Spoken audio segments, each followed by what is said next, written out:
is up, Retro Maniacs? Welcome to the Retro Card Chat Podcast. My name is Mike, and I am from Mike's Retro Trading Cards. I want to take a second to shout out all the people that are listening to the audio version of the podcast. They're listening on Apple Podcasts. They're listening on Spotify. I very rarely shout them out. So this is your time to shine. And let me say, these people are the smart ones because they don't have to see our faces. Yeah, that's true. Of course, I'm joined as always by Joe Day and EP Eugene Ponderosa. How you doing, boys? We'll never get old. We'll never get old. We need the shirts made. I'm doing well. Yeah, shout out to the audio, though. I mean, EP's always looking amazing. So, I mean, they're really missing out on that. Except for they don't get to see him ride the horse. Right, that's true. He rides a horse during the podcast. It's wild. He does. Yeah, Mailman Matt, if you're still out there listening, I hate you. Wow. Yeah. No, you don't whatever, Mailman Matt. But anyway, you think he listens? Do you think he listens to us? Like, God, I hope so. I hope so. I love people that hate listen. I hate watch things. I hate listen to things. Hey, brand. boys. Joe's getting all reflective over there. Boy, yeah. There is. Clap. There we go. What's that? Back on the W board, back on the win. Back on the winning train. Choo choo. Chugga chugga. Wow. Pitt beat number 16 Georgia Tech in Georgia Tech. Yeah, we are one game and some help away from the ACC title game. I'm going to be going to the Pitt Miami game on Saturday. So next Monday, prepare yourselves, boys. Probably won't be in great shape for the podcast. So I'm just giving you fair warning. And even more impressively, I'm actually kind of happy for them. EP's favorite team, one win away from bowl eligibility. They only need one more win to get into a bowl game.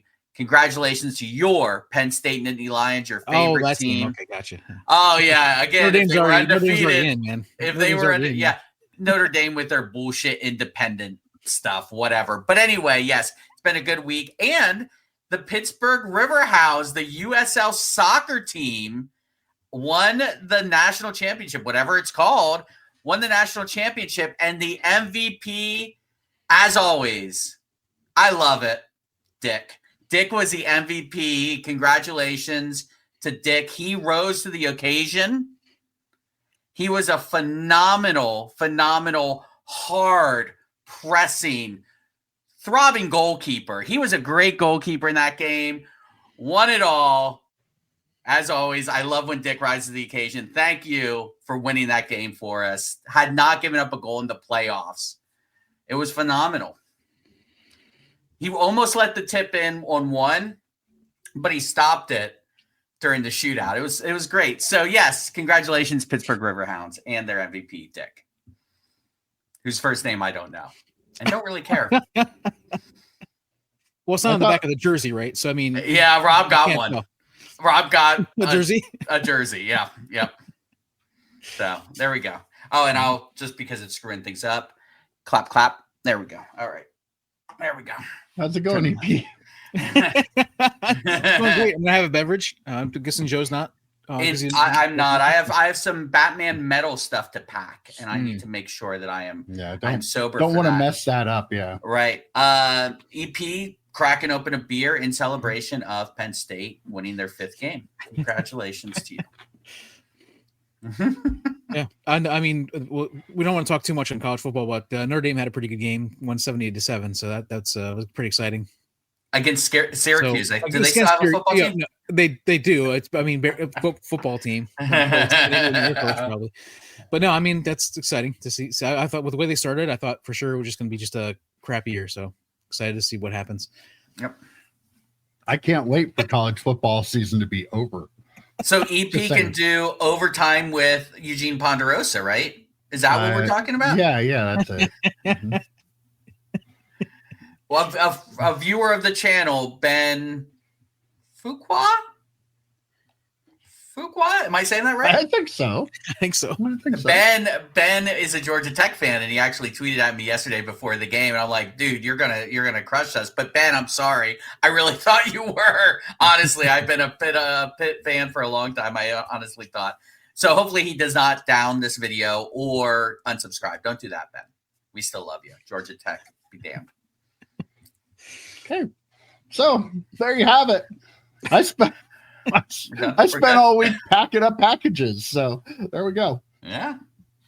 My back. Well, we better get into it then. Got an old man moment, but yeah, I feel like we should stop with the pleasantries because we have a lot to talk about this week. I know people love when we go on and on and on and on about stuff before we start, but we don't have time this week, folks. We got to get right to it. Strap in. So, Snype, in case you haven't heard, is the new auction website from Rick Probstein. Well, it was. SNYPE, by the way. Right? SNYPE, yes. I feel like the Y might have been like, why are you doing this? Gonna break this into parts. I'm gonna go with the early in the week news that they pulled the site offline and all winning bidders were canceled and they're being refunded. Even people who had already won auctions and thought they were getting a bargain on something are being refunded. Apparently the site was not that well made and couldn't handle the activity that was going on. At least that's what the initial thought of everything was. I kind of thought they like stress test websites to make sure they could handle things and stuff, but I don't know. Early in the week, the story was that the website crashed because of too many users being on it, and it affected their first round of big auctions that were ending. We'll just talk about that first. Yeah, I have to think, and I could be completely wrong here, 100% completely wrong here. I have to think that the way this thing was unveiled and then this whole technical kerfluffle happened, was Probstein kicked off of eBay? And this site needed to be shoved down our throats way before it was ready. Like, I'm not, this is not political, people who are listening, but it very much reminded me of when the Affordable Care Act website crashed after, like, it's like, wait a minute, how is this possible that you had plenty of time to work this out? I'm starting to think Probstein didn't have time to work it out because maybe he didn't have another platform that he could use at a certain point. There might have been a drop dead date with eBay. Again, this is all wild speculation. I could be 1,000% wrong, but man, oh man, it felt like they really rushed to get this thing out. And look what happened. Like, the site crashed. There's some other issues going on with the site. Something had to happen to force him to potentially launch that. It felt like we started talking about Snype, and I'm like, oh, it sounds like something they'll have middle of next year. Great. Yeah, we'll be starting in like 2 weeks. What? Like, how did we go from 0 to 60 that quickly on this new auction house? Something had to have happened. Just, and I have something else for the conspiracy hat later, so I'm not going to waste. I was wondering why you didn't put that I'm not going to waste the juju on that one, but I think something happened there.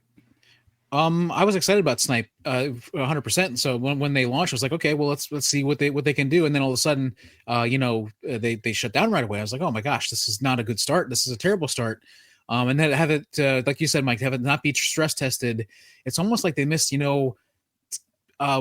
website design 101, marketplace design 101. So I mean, yeah, that seems like a bad start. Yeah, there were people.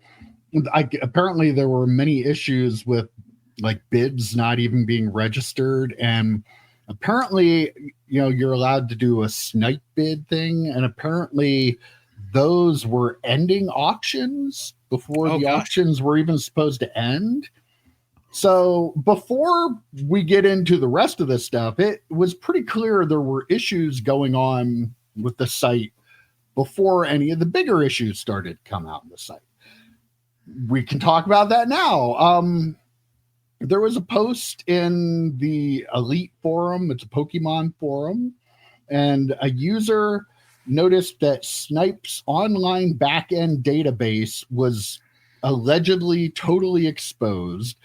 There was allegedly full bidder and consignment information, personal information for people who had signed up on the site, and complete bid histories for all of the auctions that were running. Which then in turn, that's bad enough. Let's we'll put the brakes on that, and we'll just talk about that. So if you signed up for Snype, make sure you keep an eye on your information and make sure you aren't having anything taken from your accounts.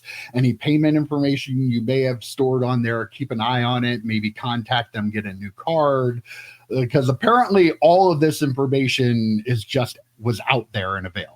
Yeah, you didn't include the payment information in that first listing, but that was included, right? The payment I believe so. Yeah, I think that was in the personal information. They had people's names, addresses, phone numbers, email addresses. So date of birth, I believe, was one of them. Yeah, I think whatever so too, you needed, I suspect, to sign up for Snype. Which if you're, I mean, we've all signed up for eBay. I'm sure it's very, very similar. I would be such a nervous wreck right now if I had signed up for Snype. I would be wildly nervous about the payment option I had. Hopefully, like eBay allows you to upload multiple payment options and things like that. If PayPal was an option, they can go in and screw with your PayPal. Identity theft sort of stuff here. And that is extremely scary. Again, thankfully, I don't think any of us, and hopefully none of our viewers, signed up for Snype, because that could cause some serious problems. Beyond all that, though, like, this would be the death knell of most any other things out there, right? Like, if a new startup came out and this happened, they would be done. Like, the fact that, and there's more to talk about with this, but between the first thing, this thing, and the next thing, they should be just shut it down. Like, I would want nothing to do with this. And, the old adage, any PR is good PR. Yeah. In this case, this is some really, really bad stuff. So, like, if they come out on the other side of this, I would almost be kind of shocked. If they don't, it's going to be very interesting to see where Propstein goes from here, because, again, I don't know what his situation is with eBay, right? So maybe Snype will get bought out by Fanatics like PWCC did. And kind of a little teaser for the next thing we're going to talk about. Yeah. I lost my train of thought. Hopefully I don't do that this week at all. I'm really, fingers crossed, I don't do that on Wednesday. Yeah. What I was going to say is, I said in the first part, I knew we were coming to this one. So when I said about the missing 101, website design 101, online marketplace 101, also they didn't consult anybody with any sort of expertise in this. Cybersecurity. If they were hacked right away, and or if their crown jewel, their thing that they were like saying was going to be the big deal is Snype is like ending auctions. Like, they didn't test it in any way, and then to have their back end be wide open for everybody to go in there and grab stuff. That's terrible. Just yank them right out of there. When people are yanking stuff out of your back end. Right out of your back end. But yeah, okay. So getting to the next part, and this is the part I'm sure everybody wants to hear about. Mm-hmm. We don't have any new news, but allegedly the information that was put out there on this forum, the Elite forum, it's Pokemon forum, there were screenshots and everything of a lot of the stuff there. I saw a lot of other people commenting that, yeah, I work in IT and that stuff looks legitimate. So we're just reporting what has been said, but there were a number of accounts that were created. One of them in particular by the name of Honey Bunny. And these accounts use the Probstein email. And a lot of people, because, of all the rumors of shill bidding and stuff on eBay, have jumped to the conclusion that they were creating their own accounts and bidding on their own stuff. This is all alleged. I'm not saying this happened, but this is what some people are saying happened. Although I don't know. It does seem a little bit weird that you would sign up using your well-known email to she'll bid on your own auctions. Go ahead. Just take it from there. If this part is true, that Honey Bunny is under a Probstein email address, that shows you the absolute hubris that Rick Probstein has and thinks he is untouchable in this hobby, that he can literally sign up for something and then all of a sudden think, oh, no one's going to care that I am show bidding on my own stuff. Hey, Dr. Beckett said it was cool. It must be fine. This is all defensive show bidding, people. Come on. Yeah. So, yeah, like the absolute hubris to sign up under your own name is wild to me. Again, allegedly, we don't know if it's true. I'm sure more information will come out. But if the first thing didn't sink them, the second thing didn't sink them, shill bidding absolutely should sink them. And that's why I said maybe Fanatics will come in and PWCC this whole thing, buy them out too, because I'm sure they have some inventory that Fanatics wouldn't mind having. The Fanatics Collect or whatever it's called now. So yeah, it almost makes me think that it can't be true because no one can be that stupid unless you have so much hubris in this hobby that you think you just get away with it. Yeah, nobody can be that stupid, but everybody thinks they're that clever. Like in this hobby, right. Wow, I like that. like that's one of the issues, right? All these scammers think that they're just so clever that they can get away with anything. And yeah, I mean that's again, this is all allegedly. There's no charges have been filed, nothing like that. But this is like the smoking gun, though. It like Joe said, like in a segment or two ago, like you can't come on the other side of this and then go back. And now you can't go back to eBay and have anybody trust your stuff. If you have like if this is like legitimate proof of shill bidding, and that was a big rumor when he was on eBay. Yeah, there's always been rumors around that for sure. Yeah. For some reason, I thought that maybe they might have been kicked off or suspended for a bit because of shill bidding, but that was PWCC. I think. PWCC, okay. Yeah. But there's always been that rumor around it. I guess any big consignor, you're gonna be like, oh, there's definitely shill bid. But I mean, this is kind of like blatant proof, if this is all true, blatant proof that it is going on. Smoke and fire. Yeah. Right. Yep. PWCC, who got kicked off of eBay and then started their own auction site. That's what I'm saying. I'm just saying. I have questions. So if somebody was hacking into the system, but they would have had to bypass everything because you have to verify your account through an email. So if they're using Probstein's email, first of all, didn't get any kind of notification? Was it like, how did he bypass the approval? They were also gave themselves that super bidder status that we talked about a couple of weeks ago that gives you more abilities to bid on stuff there. And so chat, like have access to the chat. That was automatically granted that, as were a couple other accounts that were also using the Probstein. Now, it does feel to me like I guess a hacker could get in and do that. So this is either it's really bad that he was openly doing this, allegedly, or just the one thing that can't be argued, at the very least, the amount of effort and security and making sure that everything was done right on that website. Like there's gross negligence there. Yeah. Like it's just bad. And that kind of backs up what I was saying at the beginning. I mean, how quickly do they throw this thing together and why? That's the question I have. Why did this have to be thrown together so haphazardly, so quickly, that you didn't have time to QA/QC it? Like, come on now. Like, that's absolutely ridiculous. You're not just screwing over your own company. You're screwing over everyone who left eBay ostensibly to follow you, to bid on your stuff because they had a good experience with you on eBay, to the point where you don't stress test it, like you said at the beginning, Mike, to the point where you don't have back-end security for it. I mean, like that in and of itself is so bad. And then when you add the shill bidding on top of it, I honestly if we were in any other hobby, any other industry whatsoever, he'd be gone. He'd be done. Absolutely. But regardless of what it was. But he will rebuild he'll go on these channels. I mean, we love Dustin. We'll talk about him a little bit on Wednesday.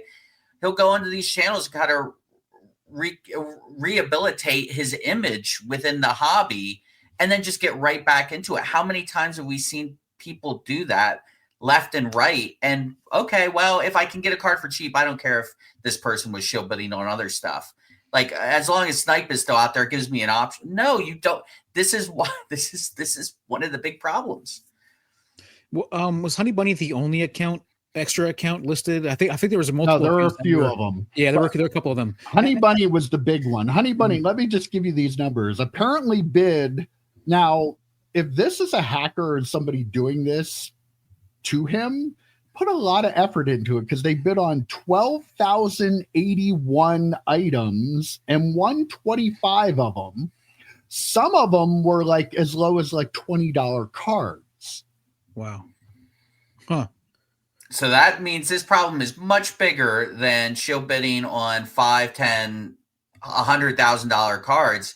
If you're shill bidding, if you're willing to shill bid, and maybe that's why, maybe the technology to shill bid is where they put all their money for the technology side of it instead of actually protecting the website.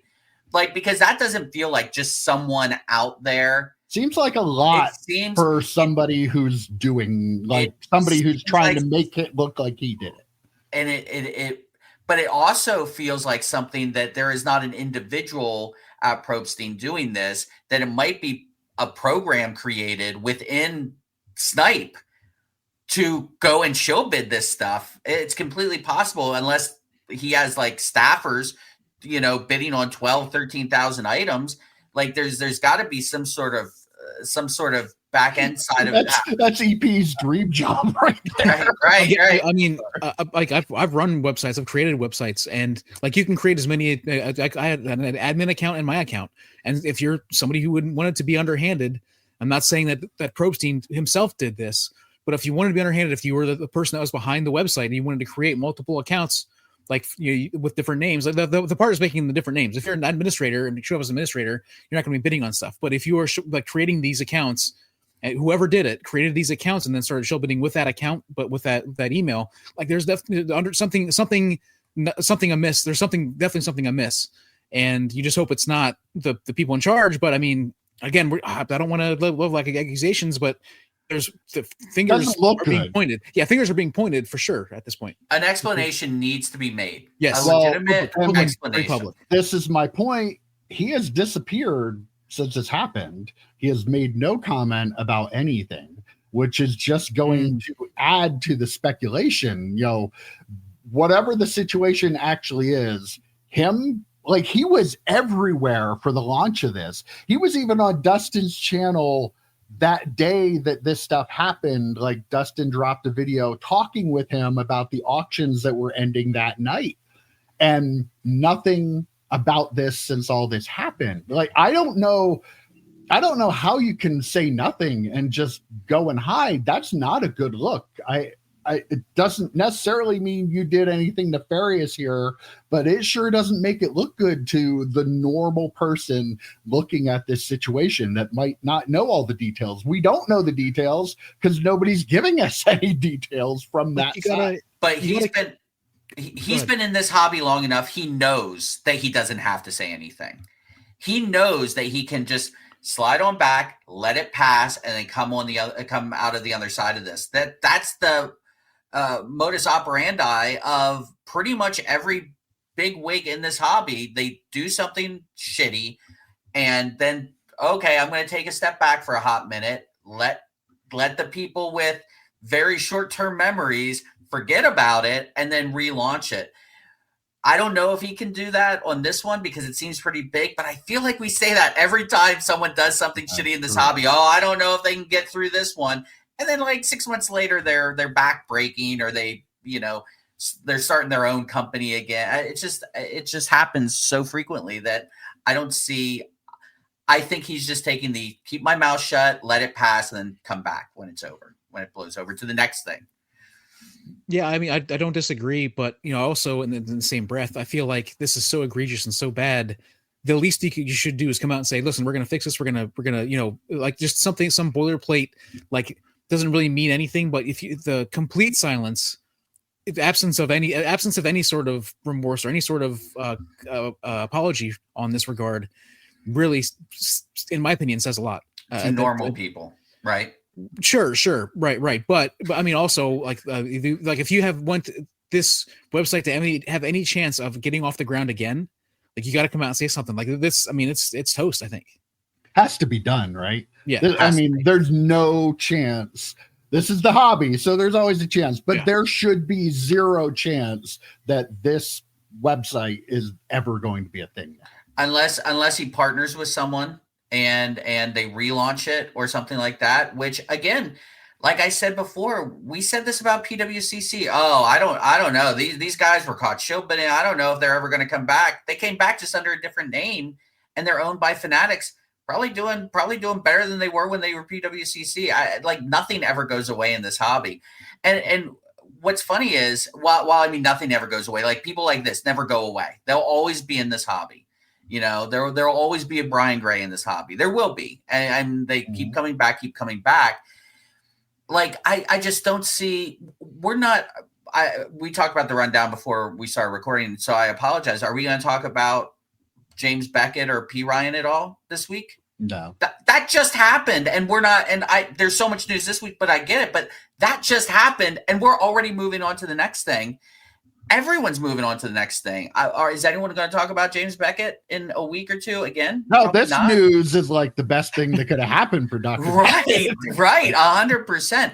So I think, to your point, I completely agree, P. Like, he should put out a statement.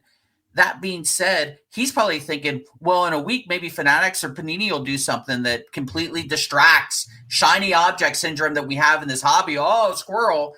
And maybe he can just slide through in a couple of weeks. It's completely possible. Do I hope that happens? No, I hope they are shut down, because if nothing else, between the show bidding and losing people's data, what are you doing? It should be shut down. And as much as we want competition for eBay, this is why we're never going to have competition for eBay. Because eBay, if nothing else, are going to, it's not foolproof, but there's a better than even chance that they at least know the cybersecurity side of it and are going to make sure that your information is protected. Hopefully when the comeback happens and when we get snips with 2 Ps or something like that, or, whatever, hopefully whenever that happens, they consult with somebody who actually knows what they're doing with the online marketplace side of it. And then maybe consult with a lawyer about making sure you put out a public apology of some type. Mm-hmm. Consult with somebody. That's all I'm saying.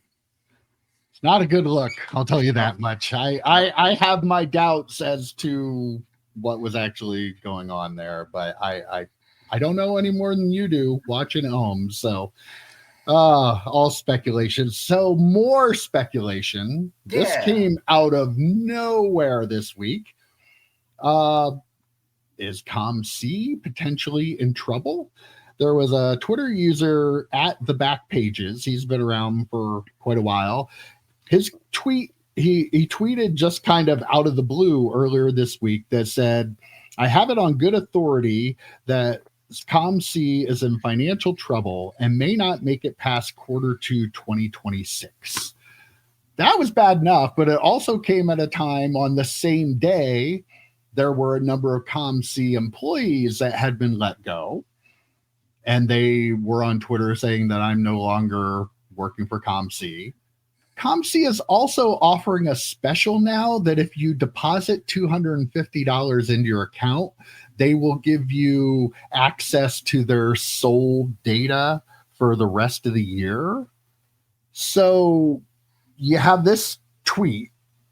You have a bunch of people that were laid off on the same day as that tweet. And you have them clearly doing something to try to generate some cash flow. I don't want to say the sky is falling, but usually where there's smoke, there's fire. And I'm getting a little worried about this. I actually am a little worried about this situation. So I made the comment that I was saving my conspiracy theory hat for something later. And you guys haven't seen the hat in quite some time. So I'm going to throw it on here. I was going to say, all right, boys, this is what I'm thinking. eBay are the ones who got that tweet sent out. Maybe they were the source because they want to try and bury COMC because after Snype went away, COMC is their only real competition to sell low-end cards. So they're trying to stick it to COMC. But then you said all the other stuff, and I'm like, damn it, I have to take this off because it's not a conspiracy. I'm a little nervous. Can I interject something here? COMC sells a lot of cards on eBay. Yeah, that's true. They did the crossover thing. So, yeah. But they don't sell all of them on eBay. Okay, that's true. But yeah, with the employees being let go, with the cash flow, anytime someone's trying to raise capital like that, especially for something that doesn't really cost them anything, like that's information that COMC probably just has available and can just hit a button. And anyone who's, puts in $250, I don't know who's doing that anyway, but apparently enough that they think they can do it. Yeah, for them to do that, that kind of makes me nervous. And if they're letting employees go, it also makes me nervous if you want to get orders from COMC at this point.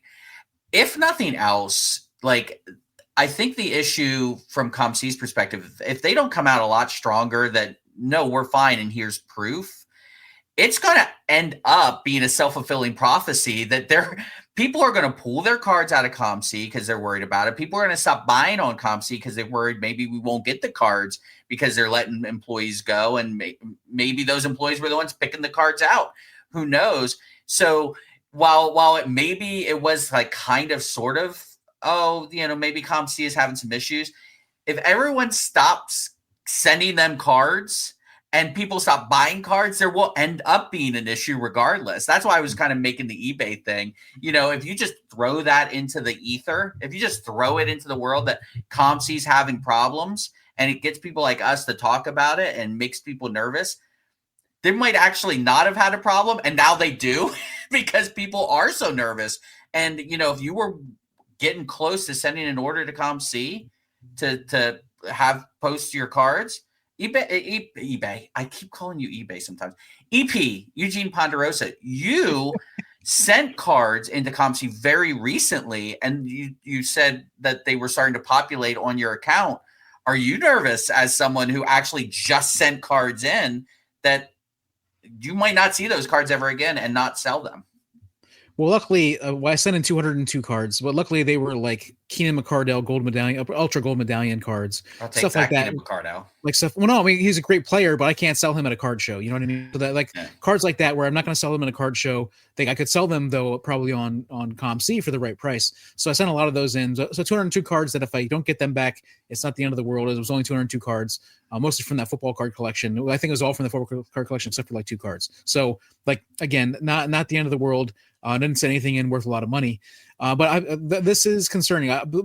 When I first heard about this, and I saw the original tweet, and I think COMC responded with a Oh, okay. COMC's response was, COMC continues to operate from a position of strength. All products and services remain fully supported. We're focused on providing customers the same level of service and quality they come to expect, and we're committed to advancing our mission to optimize joy for collectors. Okay. See, that's a boilerplate message that somebody should put out when there's a controversy around your company or around something you're doing. That's the kind of boilerplate thing you put out there. It doesn't say anything. It doesn't give anything at all. Anything at all. But at least they put something out there. And that'd be hilarious if Prop Scene sent the same thing out there, but just scratched out COMC and just put Snype. That would be fantastic. Come on, Rick, get on it. So, but like the layoffs, like maybe their employees are like, maybe it's a seasonal thing. Maybe they have seasonal ups and downs in prices. I don't know. There's a lot of things, like maybe their AI helped to automate some things. Who knows? There could be any number of explanations. But the thing that really concerns me that I didn't know about was that extra deal where you, like, for the extra money, like that's $250 in there is a lot of money to put in for anybody. I don't believe in any of these on websites with their prices that their suggested prices, because they all seem to be off in some way.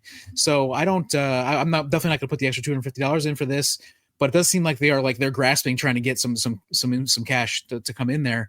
That is very concerning. I went back to the original question, Joe. I sent in 202 cards. they put in like 5 or 6 or 7 cards, like the very first day they started to input the cards. Then there was like 2 or 3 the next day. Then, maybe 2 or 3 over the next week or so. And I think over the last 2 weeks, I think there's been like 2 cards put in. So I wonder if the person that were like the people that were let go or the people that were actually working on my cards. Yeah. Which feels pretty important. It does. It does. I have a bunch of cards, probably about 500-600 that I've been thinking about it that I'm not going to send in. Everything I've mentioned so far, plus keep in mind they raised the fee per card went from 50 cents to 60. They just did the free submission for graded cards. They have a lot of competition now for the higher end stuff. If you go on COMC, you don't find a lot of graded rookie cards and graded stuff, the stuff that's selling on eBay, the stuff that's selling like on Fanatics Collect. It's the lower end stuff. And let's be real, there are millions of cards in their vault that are never going to sell. They're just not. And if you think about how much work it takes for somebody to pick out a 50 card order to send it, like they also raised the shipping and changed their shipping to try to make it be more cards at one time. So like all this together really does have me worried. Like I really didn't think a whole lot about the 60 cents per card. I didn't think a lot about, this is a great deal on the graded cards, and didn't think about the shipping being changed. But now when you put it in this new light and new perspective, it's kind of, there are a lot of signs there. Yeah, there are a lot of signs there that something is going on. I don't know if it's, second quarter of 2026 done for, but there's something going on there. Maybe they'll be bought by another company sometime soon. I just want to throw this out there. All of us watching have heard about the Madden curse, right? I just want to say the first 2 companies we've talked about, Snype and COMC, both have discount codes on the Sports Card Dad's website. So maybe the rest of the folks that are part of his little cabal of discount codes, maybe it could be the Madden curse here. It could be the Sports Card Dad curse. I don't know. I'll just say this about COMC. It would be very similar to how we feel about SGC. Come on, it's dead, right? They're leaving the hobby. They're dead. Yeah. It would be very similar to how I felt about that with COMC. It would be a bummer, right? This is one of the best companies for a hobbyist to just like lose themselves in and go out and finish sets. Set building is a dying art, and that might be hurting COMC too, because a lot of the low end cards that they're selling are set builder type stuff. So for COMC to go away would be a real bummer, right? Like there are certain companies, it just almost feels like there's going to be just this consolidation where there's like 3 or 4 companies and that's it. When you have companies like COMC going away, it's like, man, that just sucks. It would be terrible to see. I feel like COMC is my most used hobby website. Like I don't think there's even question. Like TCDB is a close second, and then eBay is probably third for me. Like I want COMC all the time. I in my opinion, I think this is not going to be a popular opinion with the people, but I would pay a monthly fee to have access to COMC. I wouldn't pay an outrageous amount, but like I feel like $20 a month would be. They may want to clip that and post that on their website or Twitter or something, and it's going to be all our fault. Yeah. When the cheapest men alive is willing to pay a fee, then throw up that video of you, EP. Oh wow. Oh, okay. Well, one company that isn't having financial problems, as far as I know, is PSA, and this week they got the hobby buzzing because they announced increased turnaround times on their grading from 65 to 95 days. But there's a catch. They are going to now start that time from when the package arrives. So no longer is it when it goes into their system, it's when it arrives. So I know Neo did a video about this, and I actually commented on it because he said that he was looking at some forum tracks how long it's been taking, and he said this really isn't going to make the end result of when you get it back that much longer, maybe just a little bit. I said my cards though got entered a week later after they arrived. So is that going to make mine a lot longer? Because clearly because we have a YouTube channel, they saw mine and they're like, oh, you better get his entered, right? It's not, clearly I'm the outlier because we do the podcast. But did you put a little note in there saying, do you know who I am from Mike's Retro Trading Cards? I did. I always do that. Yeah, I did. Yeah. And remember how you destroyed my Kobe Bryant rookie card and you lost my Tom Brady rookie card. I always mention that too. Every submission, you put a little note in there. Oh, absolutely. Yeah. There's a little checklist of things you guys need to remember. Mm-hmm. But I mean, first of all, I think this is going to be a little bit longer time. I think the changing of the time might be a little sleight of hand to make people feel a little better about it. I don't know. I'm just, why would they change that now when things are clearly starting to get back up? It's all for the customer, Mike. It's not for them. It's for the customer. I don't make any money from PSA, so I'm going to go out and say that this is all sleight of hand, and it is actually an increase in time. They're just using this to make people think it's not. But boy, starting to kind of feel like, what was that, 2021 that they? I don't want to talk about it. I really don't want to talk about this. I'm not saying it is, but there are signs that they're backed up, and how? Like, I want to know how. Why? Pokemon. But why at this point, after that happened to you, that's true. Yeah. Are you still not able to deal with the demand that you're being given? Like, it blows my mind. They have all the money in the world and all the resources to be able to scale this.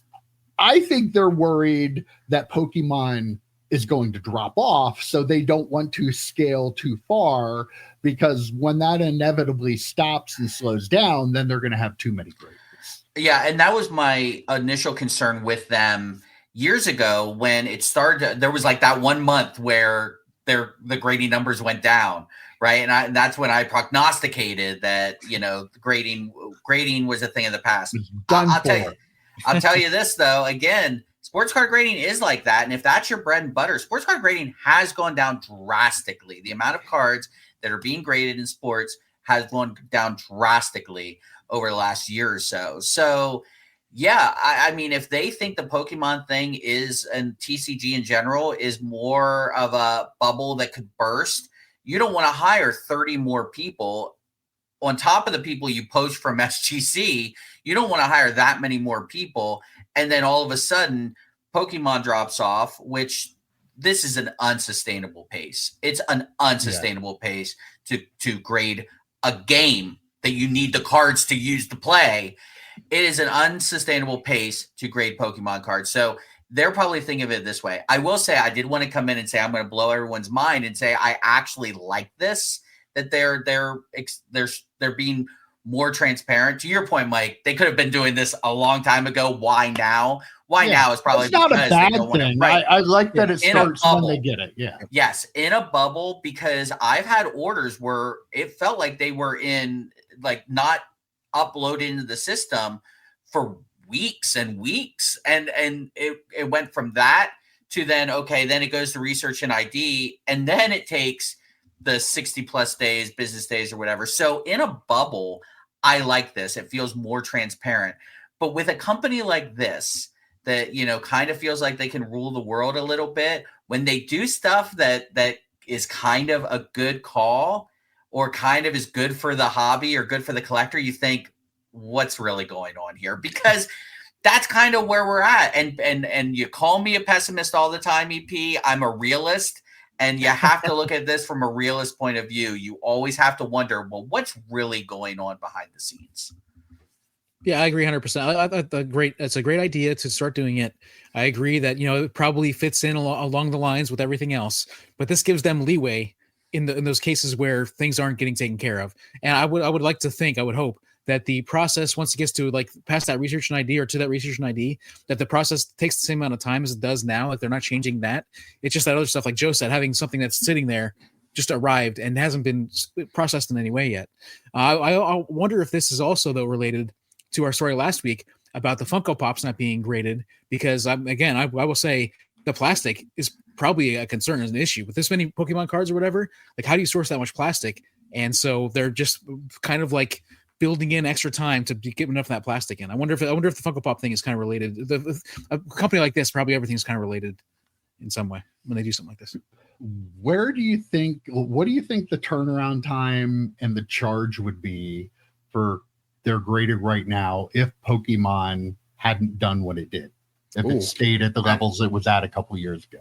$8 a card, 30 days. I don't know that one point real quick on the last thing we talked about. Maybe it's actually cheaper to hire the people to check stuff in than it is to hire graders, by the way. So they extend the amount of grader time because those are the more expensive people to bring in. So that way, if they do have to downsize, they can downsize on the higher end and bring in all the people to then just like, I doubt there is this, you don't need a master's degree to scan in packages, right? So I'm guessing like that might be a cheaper option than it would be to bring in more graders. So that could play into it as well.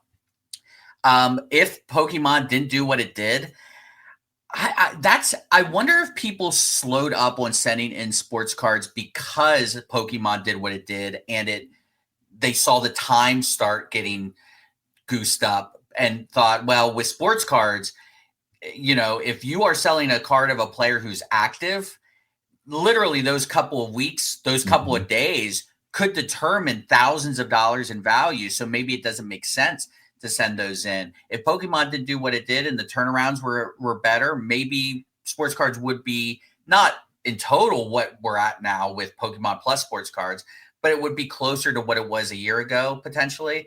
I don't know. It's an interesting question. And you would have to think they'd actually be running specials on sports cards, which I don't believe they are, or they haven't for a while since the Pokemon boom, because they can't afford an influx, right? They can't deal with that influx. So you would think they'd at the very least, be running specials for sports.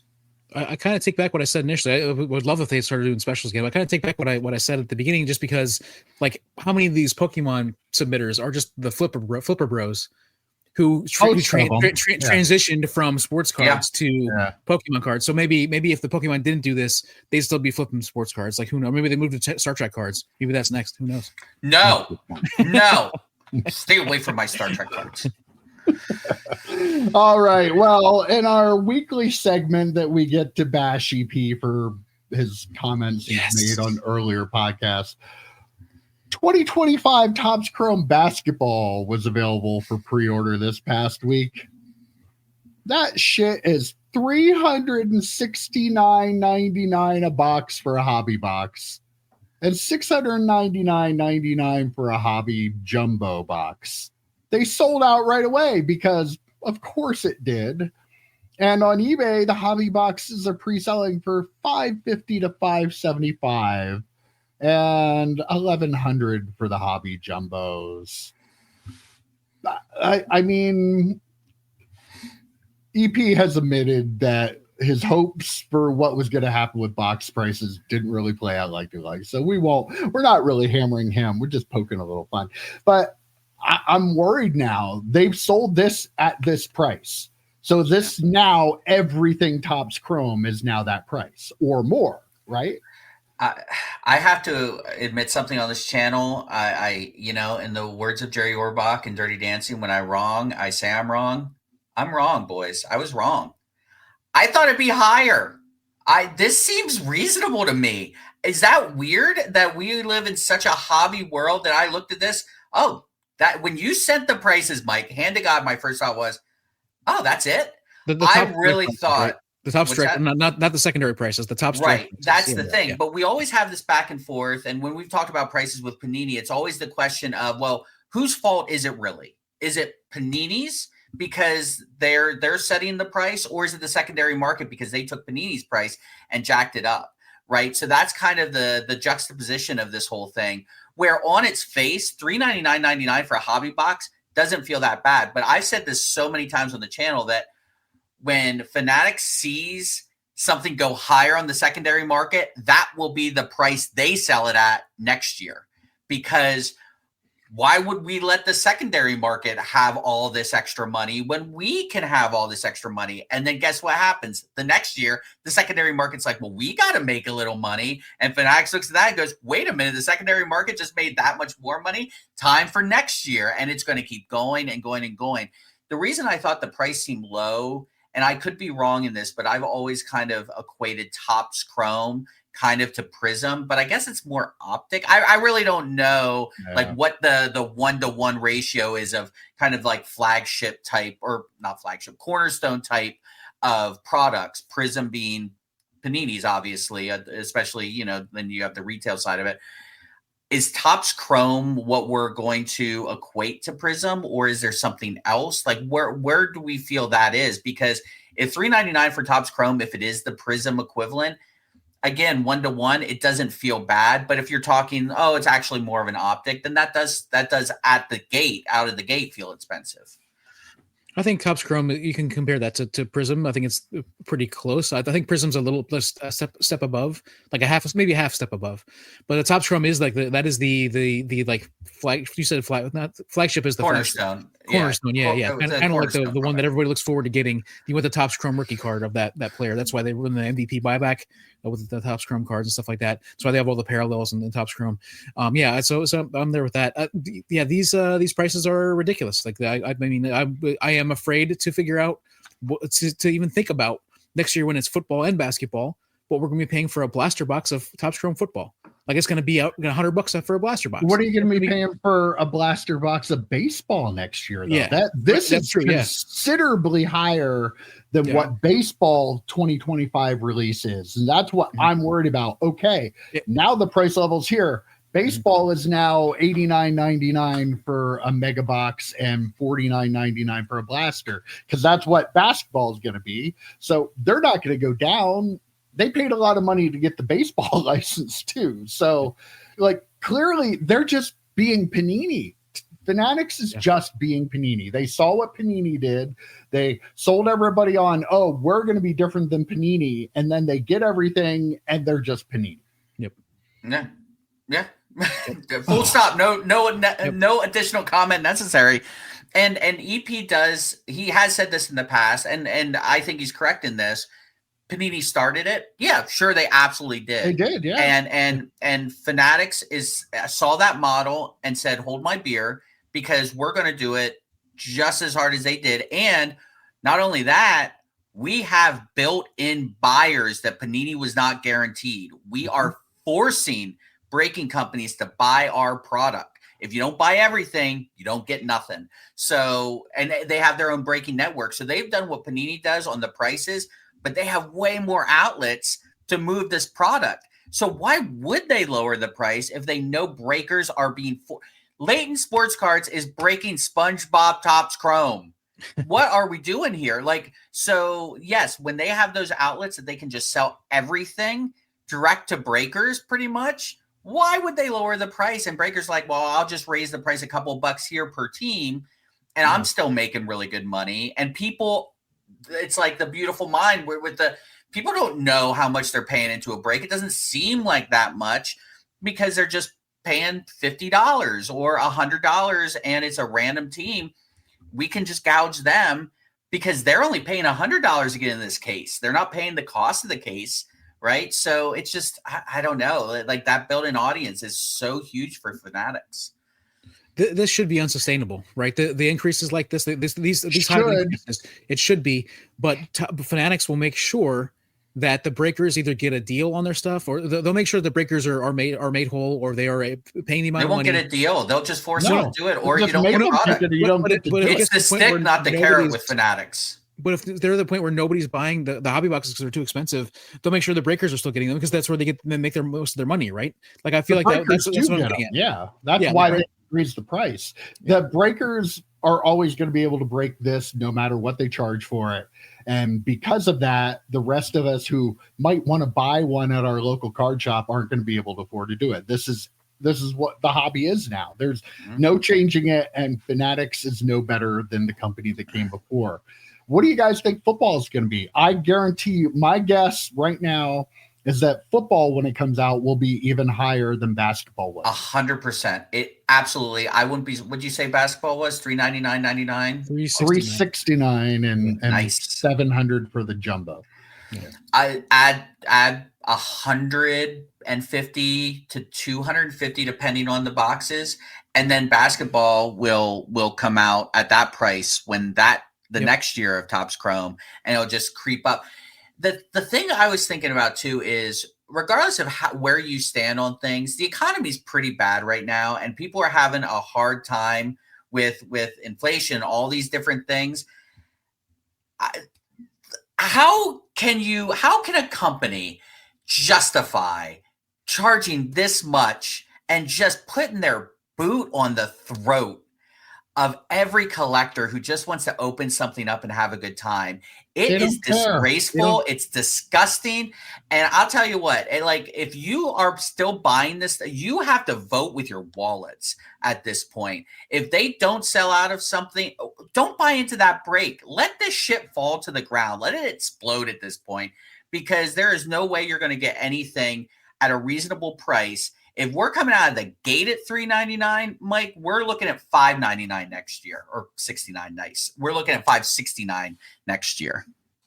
Yeah, and they're going to raise the prices of all the sports too. Like Mike said with the baseball, like the Topps Chrome will be the same price across the board for all three sports, and so the baseball is going to see an astronomical jump, I bet.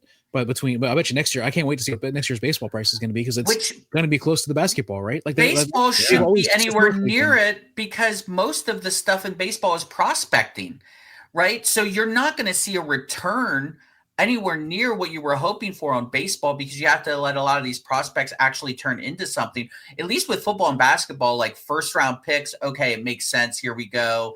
The top quarterback, the top point guard, whatever. Okay, we're off to the races. With baseball, if they raise the prices to that extent with baseball, it would be crazy. Well, one of the things I was going to say earlier was when we were talking about the prices of the mega boxes for Topps Chrome football, I believe Bowman Chrome mega boxes are like $80 or $85, something like that already. Like, so Bowman Chrome is already expensive. I wonder if that, like, if they jack the price of that up too, because that'd be crazy. Well, we can't afford to be in the hobby anymore. No, but hey, at least the Michael Jordan, Kobe Bryant dual logo man auto 1/1 went up in price. Did you see that? It went from what, the 12 point something million to 16 million. So I wonder how can we? Well, I mean, the people who own the card actually own the index that makes the price of the card. But it's clearly after a couple of months, it's worth $3 million. Mike, you're being ridiculous. I'm going to hand you this. I'm going to hand you this conspiracy hat, because that is so ridiculous that you would even imply something untoward. Like, that is unbelievable that you would do that. Yeah, can we create our own? I need a Star Trek index is what I really need. I need these. That's all you have to do. That's all you have to do.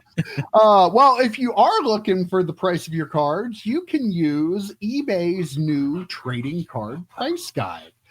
They now have in the eBay app, you have the ability to go to your My eBay, take a picture of the card, it scans it, and it shows you the eBay sold price data. I actually tried this earlier today, and I was why are you making that face, EP? This works really well. Does it? Okay. Absolutely, yeah. Okay. It really quickly scanned the card, and then it gives you a couple options of variations, and you pick the one that your card is, and it shows you can check, up to 2 years worth of sold. It's just like going and looking on eBay yourself. I love this. You don't have to type anything in. It actually, I tried it with like 4 or 5 different 90s inserts, and it pulled up the right card. I clicked the right variation, and it gave me the last sale. I looked for 3 months, then I looked for up to 2 years. It gives you like the average sold price. It shows you the last price. Yeah, it's really I was surprised at how well it worked. I want to know what you don't like about it. I was going to say, hold on, because I'm going to say nice things about this too. So I really want to know where you're. Like, I'm curious. So let me just say some good things about this. I'm doing a consignment thing for a buddy of mine. He's sending me a bunch of Trek cards, and it's mostly original series stuff, which I'm not as familiar with. So going through Terapeak and trying to, like, whatever it's called now, Terapeak or whatever, seller assist. Like pulling certain words out to try and find that card can be a real pain in the old rump. So for something like this, and I'm going to have to try it for the next wave of stuff he sends me, for me to be able to pull it up, and it's just pulling the data from the eBay sales, and it's just showing you if you would have entered it into Terapeak. I suspect, Mike, you've used it as if you entered it into Terapeak and set the parameters like 2000 Star Trek profiles Patrick Stewart card. If you like enter that in, it would show you listings. I'm suspecting here you can just take a picture and it will send you those listings, so you don't even have to play around with the entering of information. I think this is great. Makes it easier. I think Pokemon has an app that does something very similar to this, where it scans the card and then it tells you kind of the range, but it's not pulling from, I don't know if it's pulling from eBay or other sellers, but it's nice that you can do that. You can take a picture of it.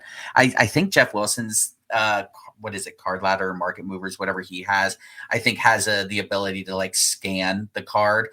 It takes some of the guesswork out of it, and if you're smart and you make sure to double check what the picture's telling you and what the card actually is, you got to make sure you do some QA/QC on that. But I just overall, I like the program. It sounds good. Yeah, it sounds great. My concern with it was when you're doing a listing, normally it gives you like suggested price or whatever, and that suggested price doesn't seem like it's ever right to me. It seems like this is just giving you the actual something different. This is actual, data. yeah. So that's what I was thinking about. Like on your listings, it says you should sell this for this or whatever, and it seems like it's never like this is not a $5. I had a $400 card that called that suggested price $17.50. Like, right. Yeah. This is. I thought this sounded like it just sounds actually stuff out. Right. It uses real data. Yeah. Sounds like it. All right. Well, I have an update on a story we talked about last week. We talked about the theft at Tom Brady's card store. Tom was working behind the counter and somebody scammed him. Apparently, the person made 3 different purchases that day. First 2 with the same clerk, and the second one was with a different one, and did the same thing every time. It didn't work, and he asked for the thing, and he did whatever he did. The police are not saying what he did, thankfully, and was able to override it to make it look like the purchase went through. Not only that, though, he apparently did the same thing and stole $3,000 worth of cards at a card shop in Nashville previous to the Tom Brady card vault thing. In the same way? Yeah, and did it the same way and had sold them on eBay and at a card show in Alabama. So this is somebody who's traveling and going around and pulling this stuff. It didn't say if Tom was one of the store clerks there, that the cashiers that did it. I don't know. I'm assuming he was. And you said that so matter-of-factly, I was like kind of sort of paying attention. I'm like, wait a minute. I don't think he actually works the cash register. No, they just keep him in the back sorting. I forgot. Yeah. So back in college, I think the statute of limitations limited here, but back in college, we would go to restaurants, and if they had like really nice glasses, you take them. I was going to take it, right? Like the amount of glassware in our dorm, in our apartment building, that was just basically glasses from restaurants. I just walked out with, like, just walk out with purpose. That's what you have to do. And that way, people will think that's normal, that you're carrying this big goblet glass out and all those things. But in your pocket, you're carrying giant ones. The one, as an aside, the one was huge, and they stopped me. I'm like, oh, I thought it was one of those things, if you drank the whole drink, you got to keep the glass. And the host was like, oh, maybe that is right, and they let me walk out with it. I digress.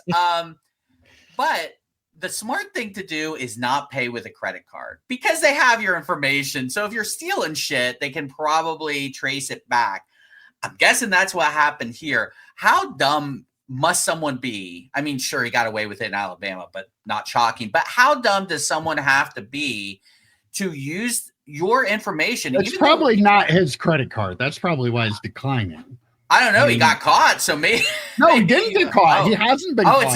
He still has not been caught. The person, they said they haven't been able to identify him using like facial recognition or anything. As far as I understand from this article update, he hasn't been caught. It's just coming out that he also he bought cards somewhere using a fake passport. I don't even know what that means, but apparently doing that, and said that there was then a shop owner in Nashville that said that, I guess the same person, I don't know if they saw a picture of him or something, because they know what he looks like, but they can't figure out who it is.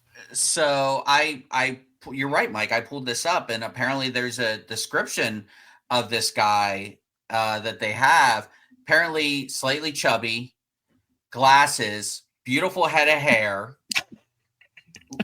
Like, if you know anyone, I don't know anybody like that. Shaves every day but doesn't have to. If you know anyone that matches this description, gets super red when wearing Notre Dame hoodies. Very strange. Very specific. Yeah, it's an oddly specific detail. But yeah, if you see anyone like that, always wears headphones is on here as well. If you see anyone like that, actually, if anyone reads this and then Northeast Ohio Cards and Comics gets questioned by the police because of that description, I apologize. But I was talking about EP Eugene Ponderosa down there. Of course it's EP. EP. He was taking notes. I'm like, oh shit, are they on me? Are they on the trail? Do we know how Tom Brady's card shops are doing? Do you know me? This is not Tom Brady in a prosthetic doing this at his own shops. Yeah. It's very possible.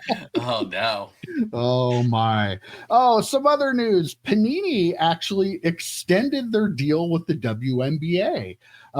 No terms or length was announced, but they did announce that they have re-upped their deal with the WNBA. So we talked last week about Paige Becker signing an exclusive deal with Fanatics. So now you're just not going to be able to get autograph cards of her for more years to come because I honestly, from a Panini point of view, I could care less about them re-signing the WNBA.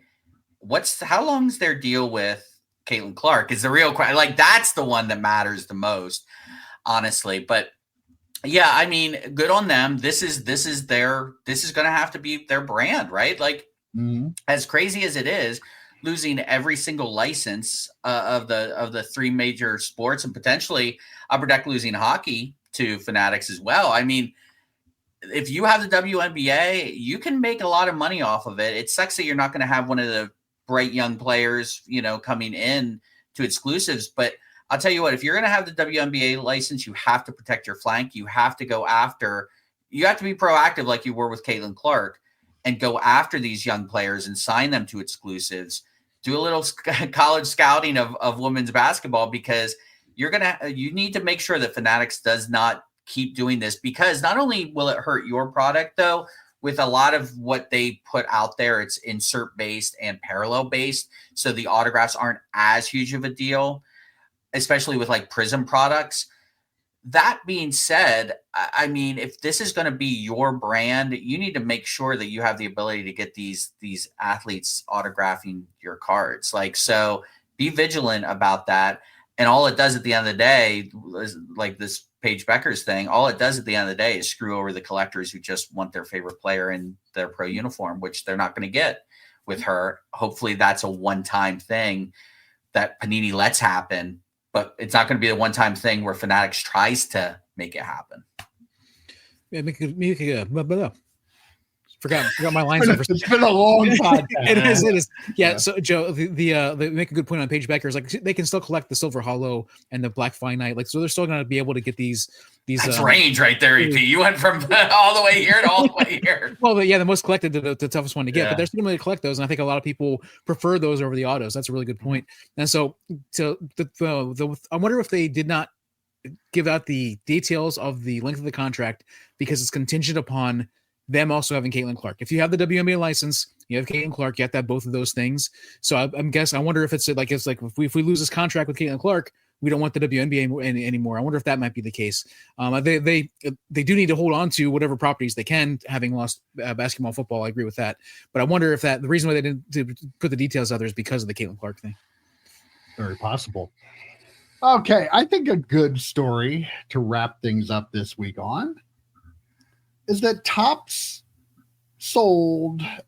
We all know that the penny is done for, right? After what seems like my entire lifetime of talking about eliminating the penny, we have finally eliminated the penny from our currency. And Topps printed a Topps Now card commemorating the end of the penny. They sold 76,000 of these cards with a picture of a stinking penny on the front. Printing money. Literally Like, printing money. Literally printing money, and figuratively. You know what's hilarious? All of these are going to be worth about a penny in about 6 months. Like, why? Is there an autograph? Did they have the Lincoln autograph? An Abraham They don't Lincoln? have an autograph, but I think they did have one with like a special older penny. The last penny ever printed? No, I don't think it was. I think it no. was an older one, but I could This be just wrong. proves, between this and the Pope and everything else, this just proves that it proves two things. One, Topps will do anything. Fanatics will do anything to make a buck or a penny. They will do anything. How much were these cards selling for? They were more than a penny. Yeah, I guarantee you they were I think more than their a penny. normal price. Yeah, Yeah. I think I don't know what the price was because I didn't look at Over them, under like $10. Do you They're think? over. I'm Probably sure over. I think they're over now. Yeah, I think they're over. Okay, so you're talking about 77,000 of these sold? Yeah. Ish. So that's $760,000 at least for a card of a penny, which they didn't have to pay anything for. Like, the penny is, I'm guessing, public domain, so Yeah. you can just put it onto a card. Mhm. They had to pay for the printing, which they own the printing company, so that's cool. So yes, so there's that piece of it. Then there's the piece that 77,000 idiots went out and bought this. If you bought this, you are dumb. I don't care if you watch our channel or not. If you bought this, you are dumb. You should not be spending. But I could Jesus. get a numbered one, Joe. Oh my God, was that 1,000 pennies at least for this card of a penny? What are we doing here? Like, it's just unbelievable, but also very believable at the same time. So Topps is just waiting for the nickel to go out of fashion, and maybe they can make nickel cards next and charge 5 times as much. Give me a break. I hate this. Oh, wow. First thing I want to say is I picture when Mike said about how he's been pushing this for years. I pictured like little young Mike writing letters to his congressman as like a high schooler and middle schooler. Get rid of the penny. I hate the penny. I don't want it anymore. Writing his do hate congressman. pennies, yeah. But yeah, I also there are a lot of these Topps Now cards that I think, oh, that's kind of cool. When I find it in a 50-cent box, I'll pick one up. There's no, I listen. I love America. I love the penny. I that's great. But I don't want a card of a penny. There's nothing. If this was a card that was part of a set in like a Gallon Ginter like subset, like an insert set, fine, that's cool. But just have a card that is just a card about the last penny being printed. There's nothing here that makes me want to get this card, even when it says penny. When it costs a penny to buy it, I don't even want it, and that's saying a lot from coming from me. Here's a really cool thing that an actual company with actual vision did one time. I think they've done it a couple of times, but Upper Deck had comic cut cards, and they were called comic cut coinage. So let's say it was a piece of comic book from, oh man, I was going to look at this one that's usually right here. I don't even know, let's say it was a comic book that cost 15 cents, right? It was from that comic book, the piece. They would put from that year, say 1967, they would put a dime and a nickel from that year into the card. That's cool. That's innovative. A picture of a penny is the least you can do, the laziest thing you can do, the cheapest thing you can do to make money off of dumb people's backs. Full stop. Wow. I don't know what else to say. Joe, didn't you want to let people know that if they want to advertise that's actually really, a good point. Speaking of making money. Yeah. We're trying to sell this spot until my Silver Surfers are back, which will be a couple of months, I'm guessing. So this spot is available if anyone would like to advertise on our channel. Competitive rates, We'll contact. put anything up there too. Yeah. Anything. Your OnlyFans page. If you want to promote your OnlyFans page, Put it right we there. can put it right up here. EP, you still have to pay, even though you're on this podcast. If you want to promote your OnlyFans page, you will have to pay a fee. But yes, this spot we've is already available. promoted that way too much. Yeah, way too much for free. Yeah. Oh wow, that was a lot to talk about this week. I'm burnt. I don't think I have anything else. But I also don't feel great. Like it wasn't there was not a lot of fun stuff to talk about this week, was there? No, it wasn't. Other than Pitt of winning, there was like nothing fun. lot of And drama going on. the Riverhounds goalie Dick. I love Dick. He's great. Yep, That was fun to talk about. Please, someone clip that and take it out of context. I think we better wrap things up right there. That's all we got for this week. I will see you next week. Take care, guys. Adios. Eugene Ponderosa signing off.